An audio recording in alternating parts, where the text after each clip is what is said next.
안녕하세요. 늘 사연을 재미있게 읽어오다가 나도 한번 내 이야기를 풀어보면 어떨까 하는 생각으로 힘겹게 펜을 들게 되었습니다. 저는 올해로 60줄에 들어선 여자인데요. 이제 저도 점점 나이가 들어 기억이 흐릿해지는 한편 아직까지도 제 인생에 잊지 못할 일이 하나 있어 그 이야기를 여러분들께 들려드리려고 합니다. 말주변이 없어 재미가 있을지는 잘 모르겠지만 그래도 마음이 담긴 저의 이야기 재미있게 읽어주셨으면 좋겠습니다. 지금으로부터 약 30년 전쯤 1993년 겨울이었어요. 그 당시 저와 저의 남편은 30대 초반이었고 아들은 7살, 그리고 딸은 뱃속에 있는 상태였습니다. 저는 임신 초기였고 유산의 위험이 있어 충분히 휴식을 취해줘야 함에도 불구하고 생계를 위해 식당 일에 뛰어들어야 했고 남편 또한 간판업자 보조 일용직으로 근무를 하면서 세 식구가 근근히 입에 풀칠을 하며 살아갔습니다. 저희야 밥을 굶어도 좋고 간장 종지에 식은 밥을 비벼 먹어도 살 수 있었지만 한창 자라날 아이와 뱃속에서 크고 있을 아이가 있었기에 아이들을 위해서라도 돈을 벌어야만 했었지요. 일을 하고 있는 식당에서는 저에 대한 걱정이 많았지만 저는 그럴 때마다 웃으며 괜찮다고 이런 일에는 너무나도 익숙해서 저 스스로 조절을 할 수 있다며 그저 걱정하지 말라는 말만 반복했습니다. 조금이나마 힘든 내색을 보이면 혹시라도 가게에서 잘릴까 어지럽거나 땀이 흘러도 애써 힘든 기색을 숨기곤 했습니다. 한 달에 한 번 산부인과를 가는 날에도 늘 선생님께 혼이 나곤 했지만 다행히도 뱃속의 아이는 별탈 없이 뱃속에서 건강하게 자라나고 있었죠. 그 당시 아들은 아침부터 해가 저물어 하늘이 어둑해지는 저녁까지 집에 혼자 남아 텔레비전을 보거나 책을 읽고 블록놀이를 하는 둥 홀로 시간을 보내는 일이 대부분이었습니다. 아들에게는 정말 미안한 일이었지만 저도 남편도 아이를 데리고는 일을 할 수 없는 상황이었기에 어쩔 수 없는 선택이었고 7살이면 충분히 어린 나이였기에 울고불고 때를 쓸 수도 있었지만 철이 너무나도 일찍 들어버린 아들은 이런 엄마 아빠의 상황을 모두 이해해 주었습니다. 한편으로는 정말 미안했고 그리고 한편으로는 정말 기특했어요. 성숙한 아들 덕에 저희 부부는 문제없이 일을 나갔고 돌아와서는 아들과 시간을 보내곤 했습니다. 그렇게 가난했지만 행복했던 저희 가족들에게 뜻하지 않은 불행이 닥쳐온 것은 유달리 추웠던 해의 12월. 이제는 배가 살짝 나오게 되어 걸음을 걷는 것이 힘들어질 무렵이었어요.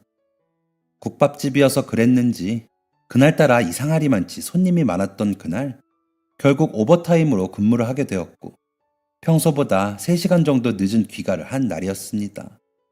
지친 몸을 이끌고 집으로 들어간 순간 집안에는 이상하리만치 고요한 정적이 돌았어요. 평소 한 번도 느껴보지 못한 분위기였기에 심장이 빠르게 두근거렸고 온몸이 굳는 듯한 느낌이 들었습니다. 웃어가? 웃어가? 불이 꺼진 집 앞, 보일러가 꺼져 있어 싸하게 냉기가 돌았던 집안에 아들의 흔적은 없었습니다. 그리고 얼마 지나지 않아 남편이 들어왔는데 남편 또한 처음 보는 집안의 분위기에 적잖게 당황한 눈치였습니다. 그 순간 아들이 사라졌다는 것을 깨달았고 누가 먼저랄 것 없이 문을 박차고 뛰쳐나가 곧장 경찰서로 향했습니다. 1990년대 초반에는 불현듯 사라지는 아이들이 정말 많았습니다. 아이가 예쁘다며 데리고 가고 아들이 없다는 이유로 남자 아이들이 사라지는 일들이 빈번했죠. 경찰서에 가 아이가 사라졌다고 이야기를 하니 경찰들은 정말 대수롭지 않다는 듯 귀를 벅벅 긁으며 저희 부부를 향해 이런 말을 했습니다. 이 작은 동네에서 애가 어디 멀리 갔겠습니까? 조금만 기다려 보세요. 그 나이대 애들, 지 친구들이랑 어울려 논다고 시간 가는 줄 모르는 아이들 많습니다. 너무 걱정하지 마세요. 알아서 들어오겠죠. 본인 일이 아니라는 듯 아무렇지도 않게 이야기하는 경찰관의 뺨을 한 대 날려주고 싶은 심정이었지만 꾹 참았습니다. 경찰서를 나서고 눈물을 펑펑 쏟는 저를 남편은 꼭 안아주며 괜찮아. 우리 아들 똑똑하잖아. 분명히 무슨 일 없이 잘 있을 거야. 오늘은 너무 늦었으니까 들어가고 내일부터 찾아보자. 응? 그렇겠지?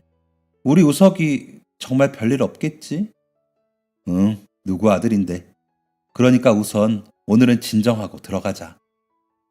경찰에게 말해봤자 아무런 소득도 없고 조금의 도움도 받지 못할 것 같아 날이 밝자마자 식당에 제 사정을 설명했고 남편도 일을 나갈 수 없는 상황이라며 자초지종을 설명한 뒤 저희 부부가 직접 아이를 찾아 나서기 시작했습니다. 지금은 많이 발전했고 인구도 많이 늘어났지만 그때 당시에는 동네도 정말 작았고 거주하고 있는 사람도 지금보다 많이 없었기에 몇 바퀴 돌지 않아도 동네를 다 훑어볼 수 있는 정도였어요. 아이 가진 몸이었고 배는 점점 나왔기에 몇 걸음만 걸어도 한겨울에 땀이 죽죽 날 정도였지만 길을 잃고 헤매고 있을 아들을 생각하면 이 정도가 무슨 대수일까 싶은 생각에 미친 듯이 걷고 또 걸으며 아들을 찾아다녔습니다. 그 시절에는 아이의 행방을 알 수 있는 CCTV 같은 것도 제대로 발달이 되어 있지 않은 시기였기에 아들을 찾는 것은 정말 어려운 일이었죠. 안 되겠다 싶어 근처 전단지를 만드는 공장으로 가 아들의 사진과 함께 아이를 찾는 전단지를 만들어 달라고 부탁한 뒤 다음날부터 시내에 나가 지나가는 사람들을 붙잡고 전단지를 나누어 주기 시작했습니다. 아이를 잃어버렸어요. 7살 난 아이이고 키도 작아요. 얼굴이 또렷하게 생겨서 눈에 띌 거예요. 제발 한 번씩만 봐주세요. 혹시나 하는 마음에 사람들의 연락을 기다렸지만 기재해 놓은 집 전화번호에는 하루가 멀다 하고 장난 전화가 걸려오거나 혹은 닮은 아이를 터미널에서 보았다. 어느 시장에서 보았다는 제보가 걸려오기도 해서 근처에 있는 터미널이나 택시 회사, 하다못해 보육원까지 샅샅이 뒤져보았지만 아들은 찾을 수 없었습니다. 단 한 건의 소득도 없이 많은 시간이 흘렀고 아들을 찾지 못한 채로 저는 딸을 출산하게 되었습니다. 애기 건강하게 무사히 태어났어. 3.5kg래. 다행이다. 걱정했는데. 그렇게 오랜 시간 고생을 했고 먹을 걸 잘 먹지도 못한 채로 살아왔지만 다행스럽게도 아이는 건강하게 태어나 주었어요. 아이에게는 우경이라는 이름을 붙여주었습니다. 아이도 낳았겠다. 다른 산모들이라면 행복해하며 아이에게 사랑을 주어야 하지만 저는 사는 것이 사는 것 같지 않았습니다. 아기에게 모유를 먹이면서도 계속해서 아들 생각밖에 하지 않았죠. 아들이 사라진 그날 아이의 곁에 있어 주었더라면, 아니, 애초에 내가 식당 일을 하겠다고 하지만 않았더라면 아들을 잃어버리는 일 따위는 없을 거라 생각하며 저 스스로를 채찍질하고 자책하기 바빴습니다. 그 시절에 저는 정말 유약한 사람이었지만 남편은 저와 반대로 강인한 사람이었기 때문에 늘 자책하며 우는 저를 붙잡아주곤 했습니다. 당신 탓 아니야.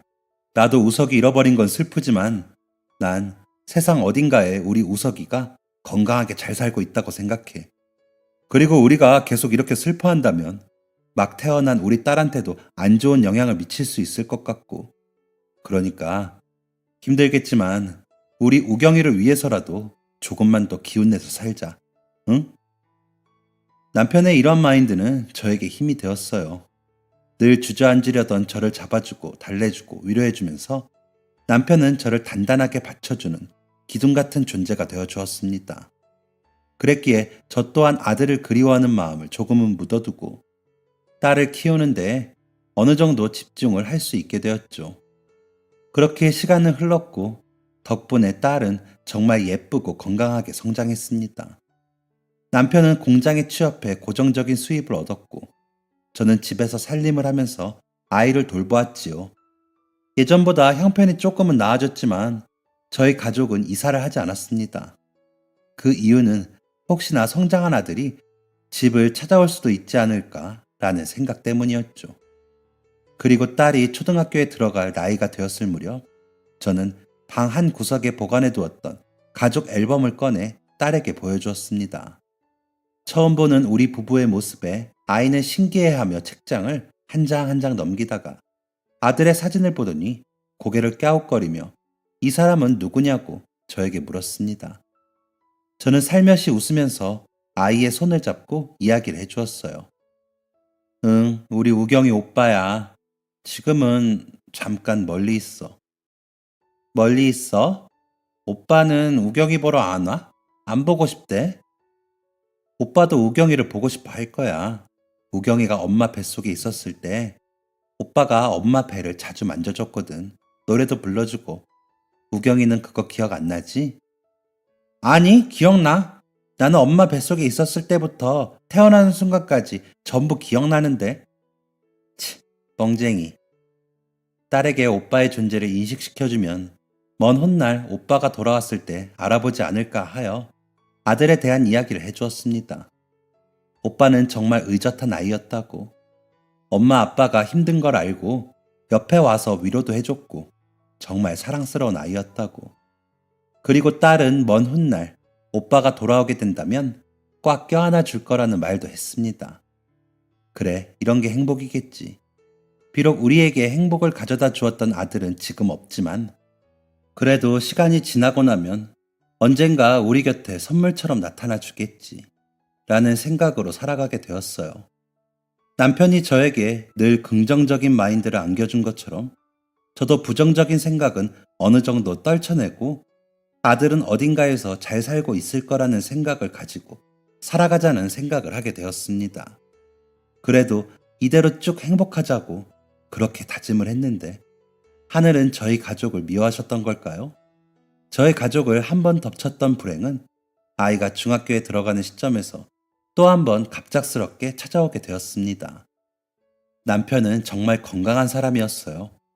동네 사람들이 철도 씹어먹을 것 같다고 말을 할 정도로 체격도 좋았고 키도 컸고 연애를 하던 시절부터 지금까지 단 한 번의 병치레조차 없었던 아주 건강한 사람이었습니다.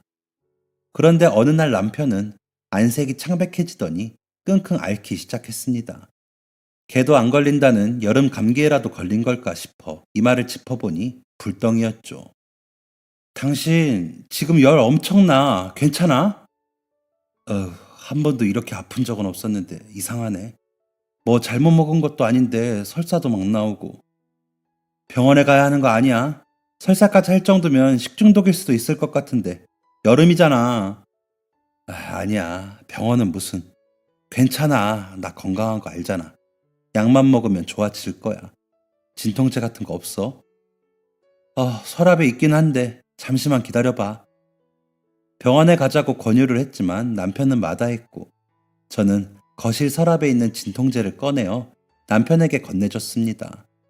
그런데 잠깐만, 당신 코피도 나는데? 그러네. 진짜 이상해. 당신 나랑 만나면서 한 번도 이런 적 없었잖아. 안 되겠다. 병원 가자, 응? 벼랑간 코피가 나는 모습까지 보이자 저는 남편의 상태가 단순한 식중독이나 몸살이 아니라는 것을 직감했습니다. 끝끝내 병원에 가기 싫다는 남편의 손목을 억지로 잡아 끌고 제가 늘 가던 동네 병원을 방문했는데 남편의 증상을 말해주자 진료를 보던 의사 선생님은 다급히 소견서를 써서 제게 건네주셨습니다. 이게 뭐예요, 선생님? 이거 동네 병원에서 치료할 게 아닌 것 같아요. 우선 소견서 써드렸으니까 한국대 병원으로 가서 정밀 검사 받아보세요. 예상했던 대로 남편의 상태는 심각한 듯 했습니다. 남편은 돈이 아깝다며 그냥 본인이 진료를 보기 귀찮아서 저러는 거 아니냐며 투덜댔지만 저는 남편을 이끌고 한국대 병원으로 도착했고 원무과에 소견서를 받아 내원했다 하니 관련 과로 연결을 시켜 주었습니다. 그리고 도착한 곳은 내과도 외과도 아닌 혈액종양내과였죠. 혈액종양내과? 여기 암 환자들만 오는 곳 아니야? 내가 무슨 암 환자라고. 그래도 좋은 게 좋은 거라고 검사 받고 와. 암 아니면 다행인 거잖아. 당신 이렇게 아픈 거 처음 보는데 원인이라도 알고 가야지. 남편은 이내 안내를 받은 뒤 혈액검사, CT, MRI 등 각종 검사에 들어갔습니다. 그리고 속으로는 아무런 이상이 없기를, 그냥 단순히 피로가 누적되어 나타난 증상이기를 진심으로 빌고 또 빌었어요. 하지만 이런 기도를 비웃기라도 하듯 남편에게 내려진 진단명은 충격적이었습니다. 남편분, 혈액암인 것 같습니다. 쉽게 말해 백혈병이라는 거지요. 백혈병이요? 유감입니다. 아직 젊은 나이신데. 그러면 어떻게 되는 거예요? 얼마 못 사는 거예요? 그렇지만은 않고 골수 이식만이 답인데 골수가 맞는 사람을 찾는 것이 쉽지만은 않은 일이라서 우선 지금 현재의 상황이 좋지 않아서 빨리 치료에 들어가는 게 급선무일 것 같습니다. 혈액암, 백혈병. 이름만 들어도 무시무시한 이 질환이 남편에게 찾아왔다니 애써 평정심을 유지하던 저는 끝내 무너져 내리고 말았습니다. 남편은 애써 아무렇지 않은 듯 보였지만 주저앉아 오열하는 저를 끌어안고 남편도 끝내 눈물을 보이고야 말았지요. 어쩌다 우리 가족에게 이런 일이 일어난 건지, 하늘은 정말 잘 살아보려는 우리에게 왜 이런 시련을 자꾸만 안겨주는 거냐며 애꿎은 하늘을 원망했습니다. 진단을 받은 그날 남편은 입원을 하게 되었지만 급속도로 상황이 안 좋아지기 시작했고 골수 이식자를 찾기란 주치의 선생님의 말처럼 하늘의 별 따기와 같았습니다. 제 골수와 딸의 골수는 적합하지 않았기 때문에 이식을 시도할 수조차 없었어요. 남편이 저렇게 병상에 누워 아파하고 있는데 아무런 도움을 주지 못한다는 것이 너무나도 한스러웠습니다. 저는 하루하루 깊은 우울에 잠식되기 시작했고 스스로를 망가뜨리게 되었죠.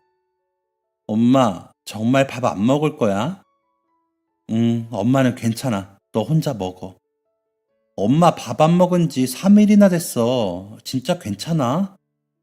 괜찮다니까. 엄마 귀찮게 하지 말고 나가. 그리고 결국 그 화살은 딸에게 돌아갔습니다. 짧은 말을 거는 것조차 귀찮았고 신경질적으로 반응하기 바빴죠. 하지만 딸은 아무런 말도 하지 않았습니다. 엄마는 대체 왜 그러냐고, 내가 뭘 그렇게 잘못했냐며 신경질을 낼 법도 했지만 조용히 저의 짜증을 다 받아주었죠. 그런 딸에게 미안한 마음도 들었지만 저는 아무것도 신경을 쓰기 싫었습니다.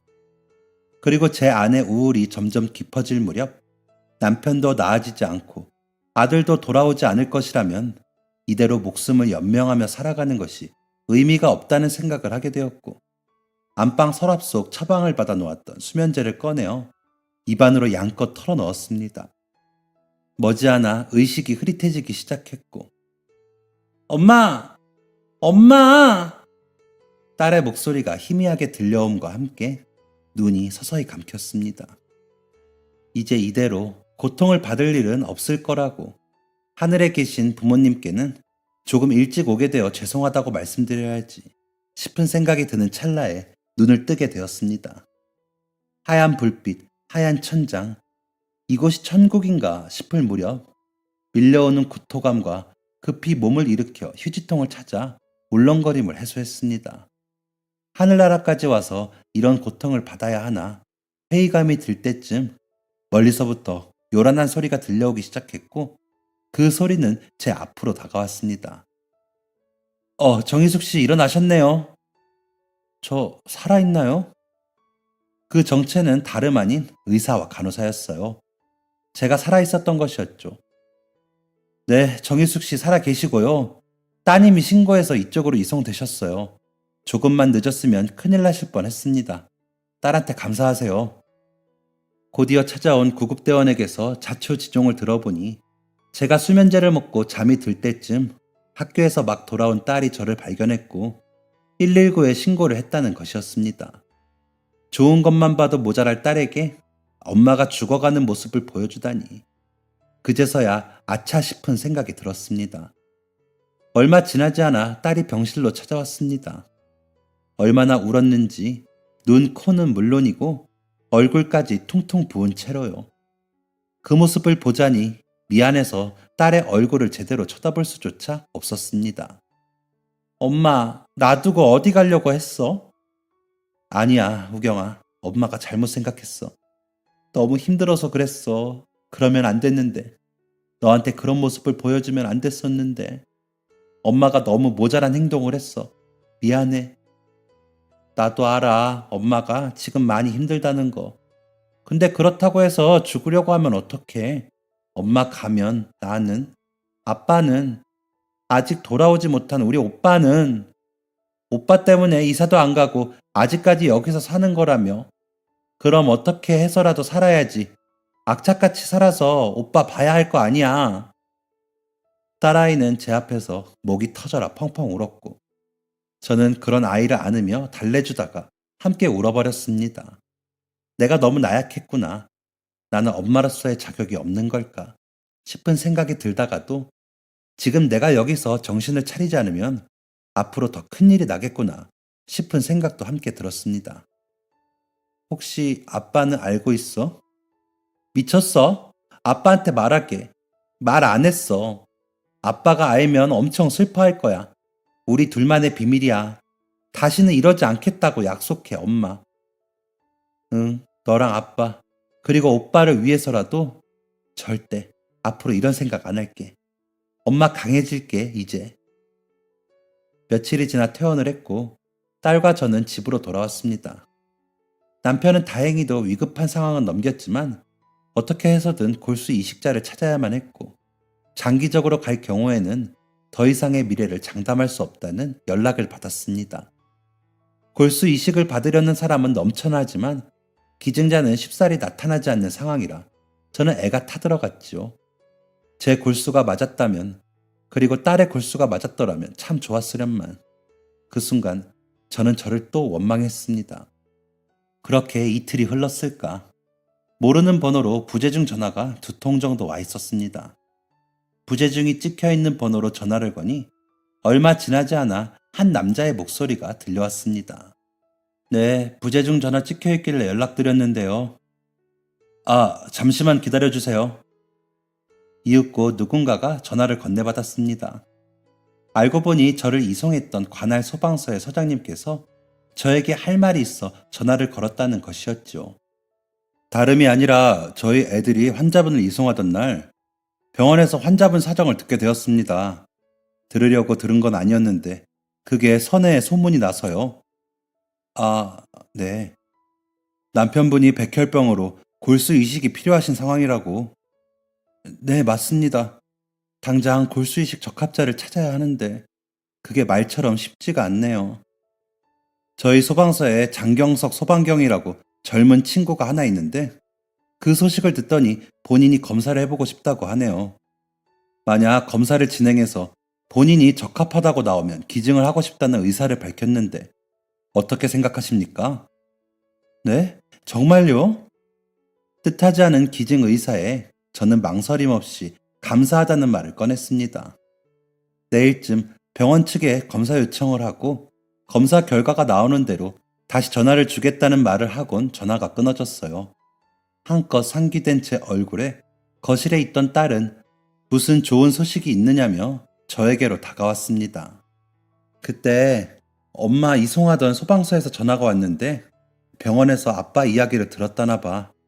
어떤 소방대원 분께서 골수 이식이 적합한지 검사를 하고 적합하다고 판정이 나면 아빠한테 골수를 기증해 주시겠다고 하네. 어? 정말이야? 정말이지 그럼 엄마가 너한테 거짓말이라도 할까봐? 진짜 다행이다. 만약에 검사 결과가 적합하지 않다고 뜨더라도 그분한테는 진짜 고마워할 것 같아. 남의 일인데도 이렇게 검사받겠다고 연락도 주고. 그러니까 얼굴 보고 직접 인사해야지. 그리고 며칠 뒤 소방서에서 연락이 왔습니다. 다행히도 골수이식 검사 결과 적합 판정이 떠서 이식이 가능하다는 판정을 받았다는 소식이었어요. 짙은 어둠 속에서 한 줄기 빛이 보이는 기분이었습니다. 감사하다는 인사와 함께 병원에서도 연락을 받아 곧장 병원으로 향했지요. 그런데 의사 선생님께서는 좋은 소식임에도 불구하고 뭔가 의문스럽다는 표정을 짓고 계셨습니다. 무언가 문제가 생긴 건 아닐까 걱정이 되어 저는 조심스럽게 입을 열었어요. 저 선생님, 뭔가 문제가 있는 건가요? 아까 소방서에서는 검사 결과 아무런 문제가 없다고 이식이 가능할 거라고 이야기를 하던데. 아니요, 아니요. 문제는 없고 이식도 가능한데 좀 이상해서요. 네? 뭐가요? 앞서 보호자님이나 따님분의 경우 같은 친족임에도 불구하고 골수 이식 부적합 판정이 떴었는데 지금 이분 같은 경우 조혈모세포 이식 적합성 검사에서 혈연 질환에나 나올 만한 결과가 나와서요. 자녀분 따님 하나뿐이라고 하시지 않으셨습니까? 아, 아니요. 예전에 잃어버린 아들이 있기는 한데 혹시 자식 아니에요? 타인이 이렇게까지 결과가 나오는 경우는 쉽지 않습니다. 혹시나 모르니 결과지 대조해서 드릴게요. 주치의 선생님께서 의문스러운 표정을 짓고 있었던 이유는 다름 아닌 골수 이식자의 검사 결과가 혈연 관계에서나 나올 법한 결과가 나왔기 때문이라고 했습니다. 앞서 저와 딸이 검사한 결과지와 소방관 청년이 검사한 결과지를 대조해 보더니 확연히 차이가 나더라고요. 타인이 이렇게까지 검사 결과가 일치하는 경우는 드물다고 하니 그때부터 저도 살짝 의심이 들기 시작했습니다. 우선 골수 이식을 받기 위해서는 환자의 컨디션이 좋아야만 하는데 남편이 그리 컨디션이 좋지 않고 열이 올랐다 내렸다를 반복하여 우선 골수 이식자의 입원을 먼저 진행하게 되었고 저는 청년이 입원했다는 얘기를 듣고 3층에 있는 입원실로 조심스럽게 찾아갔지요. 침대에 누워있던 청년은 저를 보고 몸을 일으켜 인사를 했습니다. 한눈에 보기에도 훤칠하고 젊은 청년이었지요. 병실은 1인실이었고 조용한 정막만이 흐르다가 청년이 먼저 입을 열었습니다. 몸은 좀 어떠세요? 괜찮아지셨어요? 덕분에요. 아이고, 고맙다는 인사가 먼저겠네. 이런 결정하기 어려웠을 텐데 정말 감사해요. 감사하긴요. 사람들 목숨을 살려주고 힘든 사람들 도와주는 게 저의 일인데요. 그 사연을 듣고 그냥 지나칠 수가 없더라고요. 그래서 그냥 머리랑 마음이 먼저 앞섰습니다. 저로 인해 남편분이 조금이라도 괜찮아질 수 있다면 그걸로 참 좋을 것 같아요. 참 착하다. 아들이 이렇게 바르게 잘 커져서 부모님이 밥을 안 먹어도 든든하시겠어요. 아, 그러게요. 하하. 부모님 이야기가 나오자마자 표정이 급격하게 굳어버리는 탓에 무언가 실수를 한 것 같아 급히 인사를 나눈 뒤 병실 밖으로 빠져나왔습니다. 주치의 선생님의 말씀 때문인지 이상하게 잃어버린 아들이 겹쳐 보이는 듯한 느낌이 들었지만 그냥 기분 탓이겠거니 생각하며 남편이 있는 병실로 돌아갔습니다. 그리고 며칠 후 남편의 상태가 호전이 되어 본격적으로 이식을 하는 날이 되었어요. 이른 아침 남편의 수술 준비를 마치고 청년을 만나러 가는 도중 환자복을 갈아입는 청년의 모습을 우연히 발견하게 되었습니다. 그런데 허리 부분에 눈에 띄는 검은 점 하나가 보였어요. 일반적인 점은 아닌 듯 했고 태어날 때부터 있는 몽고 반점인 듯 보였습니다. 그저 몽고 반점 하나라고 생각하실 수 있지만 저는 그 점을 보고 깜짝 놀랄 수밖에 없었습니다.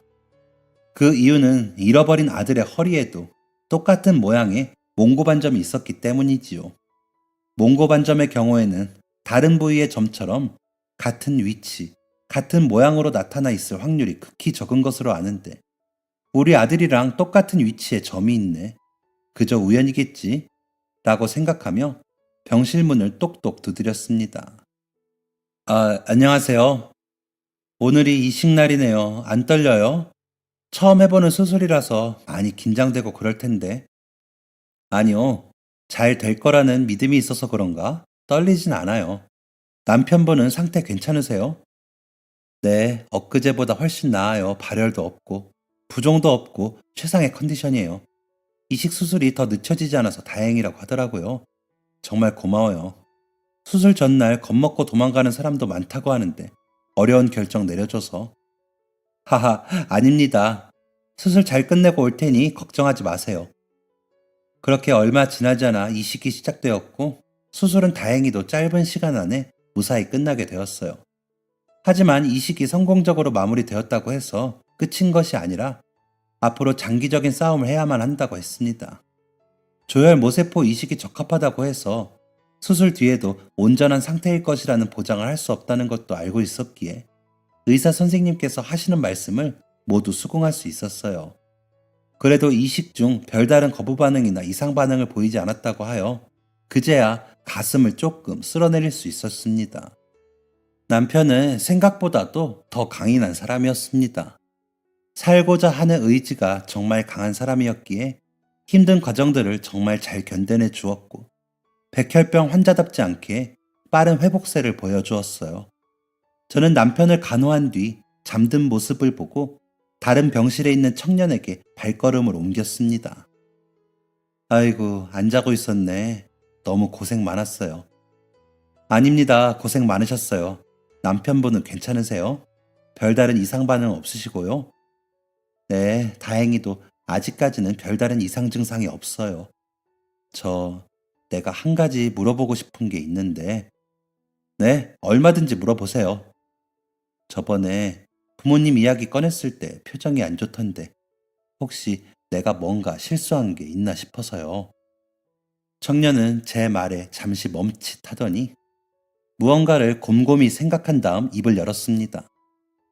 사실 저에게는 부모님이 안 계세요. 아니, 엄밀히 말하자면 저에게도 부모님은 계셨었겠죠. 제가 기억을 잃기 전까지는요. 기억을 잃다니요? 저는 7살 때부터 고등학교를 졸업할 때까지 서구에 있는 희망고아원에서 자랐어요. 원장님께서는 제가 큰 사고를 당해서 기억을 잃은 채로 고아원에 들어왔다고 하셨고요. 사실 저는 제 나이도 제대로 몰라요. 이전의 기억이 없어서요. 원장님은 제게 새로운 이름과 생일을 붙여주셨고, 저는 그때부터 지금까지 장경석이라는 이름으로 살았어요. 절 낳아주시고 키워주신 부모님 얼굴도 잊어버린 채로요. 그랬구나. 어린 시절에 사고가 꽤 크게 났었나 봐요. 아직까지도 이마를 들추면 그때의 흉터가 선명하게 남아있는 걸 보면, 청년은 웃으며 본인의 이마를 들추었고 거기에는 크게 찢어진 흉터가 남아있었습니다. 굳이 그날의 상황을 모른다 하더라도 얼마나 큰 사고였는지 예감할 수 있었지요. 그리고 이상하게 대화를 이어가는 내내 묘한 기분이 들었습니다. 웃는 모습하며 간간히 짓는 슬픈 표정이 남편과 이상하게 닮았기 때문이었죠. 실제로 아들은 저보다는 저희 남편을 더욱 많이 닮아 인상도 또렷했고 시원시원한 생김새를 가지고 있었습니다. 손을 잡고 시장을 가거나 산책을 가면 항상 잘생겼다는 소리는 빼놓지 않고 들었던 편이었죠. 청년 또한 까무잡잡한 피부에 시원시원한 생김새를 가지고 있었습니다. 그랬구나. 낳아주고 키워주신 부모님이 그립진 않아요? 왜 안 그립겠어요? 그립죠. 그때가 지금 같았다면 아마 제가 고아원에 가는 일 따위는 없었을 텐데 조금 아쉽기도 해요. 부모님이 살아는 계실까? 살아 계신다면 건강히 잘 지내고 계실까? 하는 생각도 들고요. 그냥 지금이라도 만난다면 말없이 한번 꼭 안아보고 싶네요. 하하, 제가 정말 별소리를 다 하죠. 공상맞게. 아니요, 공상맞기는요. 저는 이런 이야기 들어주는 거 좋아해서 괜찮아요. 그래도 고아원에 살면서 공부는 열심히 했나 보네요. 이렇게 멋진 소방관이 되어 있는 걸 보면. 네, 그냥 사람의 생명을 살리는 일이 하고 싶었어요. 그래서 대학교 졸업하자마자 소방관이 된 거고요. 그렇게 제 남편의 생명을 살렸네요. 누군가 이런 말을 했어요. 나의 3일로 한 사람의 삶이 보장받을 수 있다면 그것만큼 좋은 일은 없다고. 그런 마인드로 기증을 선택한 거예요. 하하. 남편분이 얼른 건강을 되찾으셨으면 좋겠네요. 고마웠어요. 말이 너무 길어졌죠. 쉬어야 하는데.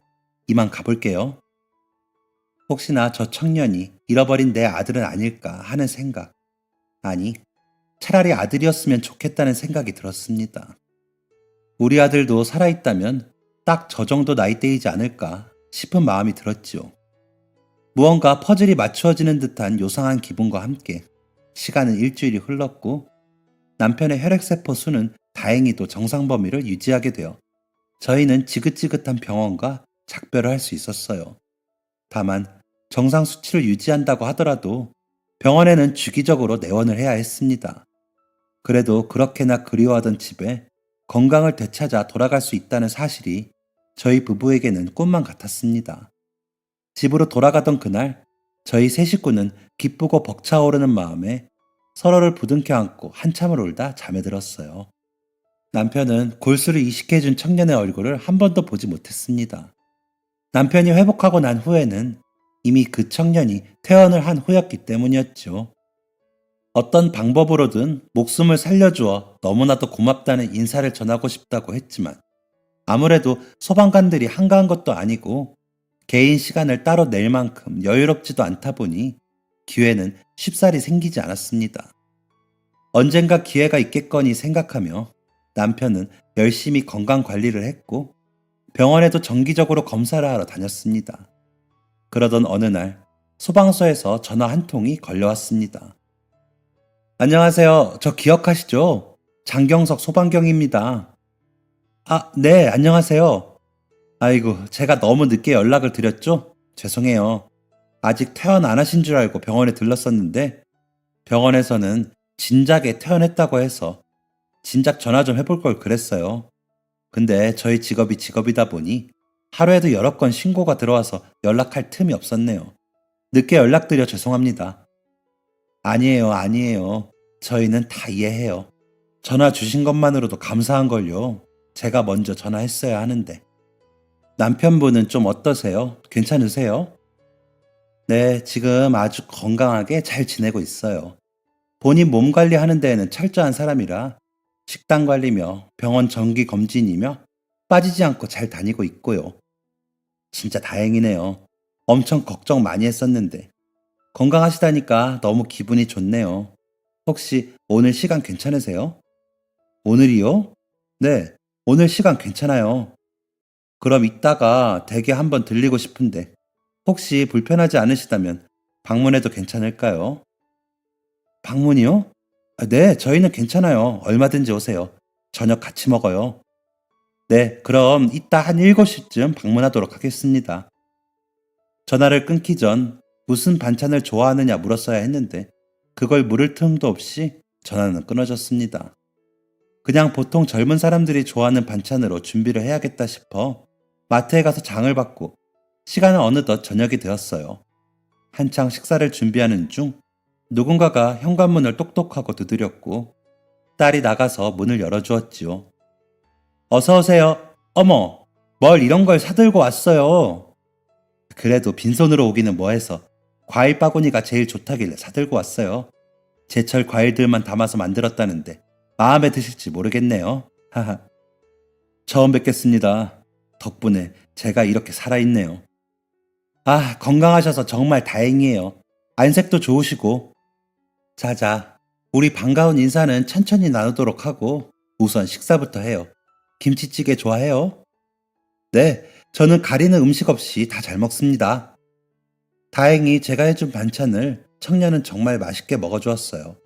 식사를 마치고 딸은 방으로 들어갔고 청년과 남편, 그리고 저는 가볍게 커피 한 잔을 마시는 시간을 가지게 되었죠. 그리고 남편이 먼저 청년에게 말을 건넸습니다. 아내한테 이야기 들었습니다. 어린 시절의 기억이 없다고. 네, 하하. 근데 이상하게 여기 들어오니까 머리가 좀 아프네요. 제가 너무 긴장해서 그런가? 사실 우리한테도 30년 전 잃어버린 아들이 한 명 있어요. 혹시라도 우리 아들이 찾아올까봐 아직까지도 여기 살고 있는 거고, 지금쯤 살아있다면 딱 경석 씨만 할 텐데. 설마 하는 마음이었습니다. 머리가 아프다는 말. 밥을 먹으면서도 무언가 자꾸 생각하는 듯 찡그린 표정을 지었다가 복잡한 표정을 지었다가 혹시나 하는 마음에 청년에게 아들 이야기를 꺼냈고 청년은 멍하니 제 이야기를 들었습니다. 1986년 8월 20일생. 이름은 윤우석. 허리에 눈에 띄게 큰 몽고 반점이 있고 특유의 끊어지는 말투, 또렷한 선이 있는 얼굴, 웃을 때 쏙 들어가는 보조개. 기억, 나니? 큰 눈에 몽글몽글하게 담겨있는 눈물이 뚝뚝 떨어지며 이제야 기억이 난다고. 여기가 어딘지, 본인이 누구였는지, 여기에 들어온 순간 머리가 아팠던 것도 모든 게 다 기억이 나기 위함이었다는 말을 끝마치자마자 누가 먼저랄 것도 없이 서로를 부둥켜 안고 큰 소리를 내며 오열하기 시작했습니다. 죽었는지 살았는지도 몰랐던 사랑하는 내 아들. 우석이는 사고로 인해 모든 기억을 잃고 어린 시절을 고아원에서 보내며 바르게 성장해 주었고 지금은 이렇게 어엿한 소방관이 되어 아빠의 목숨을 살려준 것이었습니다. 우리의 큰 울음소리에 놀라 방문을 열고 나온 딸에게도 말을 해주었죠. 그때 엄마 뱃속에 있던 네 동생이야. 네 동생이 이렇게 컸어. 우경아, 기억나? 잃어버렸다던 네 오빠야. 오빠? 오빠라고? 진짜 오빠야? 세상에 태어나 처음 마주하는 오빠와 동생. 조금은 어색한 듯 보였지만 이내 두 사람도 끌어안고 눈물을 펑펑 쏟았습니다. 비로소 30년 만에 저희는 온전히 내 식구가 되었고 남편의 호적에 아들의 이름을 올리고 이름 또한 여태 살아왔던 이름인 장경석이 아닌 윤우석으로 돌아올 수 있었지요. 어딘가 살아있을 줄로만 알았던 아들이 바로 코앞에 있었고 심지어는 아버지에게 골수 이식까지 해주다니 참으로 드라마 같은 일들이 제 인생에서 펼쳐질 거라고 그 누구도 예상하지 못했을 겁니다. 저희 네 식구는 지금까지도 행복하게 잘 지내고 있고 남편은 백혈병을 이겨내고 다시금 건강한 삶을 되찾게 되었습니다. 제 이야기는 여기서 끝입니다. 글재주 없는 늙은이의 이야기가 조금은 지루하지 않으셨을지 걱정이 됩니다. 하지만 이 영상을 보시는 분들에게 꼭 전해주고 싶었습니다. 행복은 아주 가까이에 있고 절망적인 순간이 오더라도 절대 주저앉지 말라고 말이죠. 부디 저의 이야기를 통해 조금이나마 마음의 온기가 전해졌기를 바라고 모든 분들의 안녕을 기원하며 늙은이는 이만 물러가도록 하겠습니다. 감사합니다. 지금까지 사연 들어주셔서 감사합니다. 사연이 재밌으셨다면 구독과 좋아요를 눌러주세요. 감사합니다. 안녕히 계세요.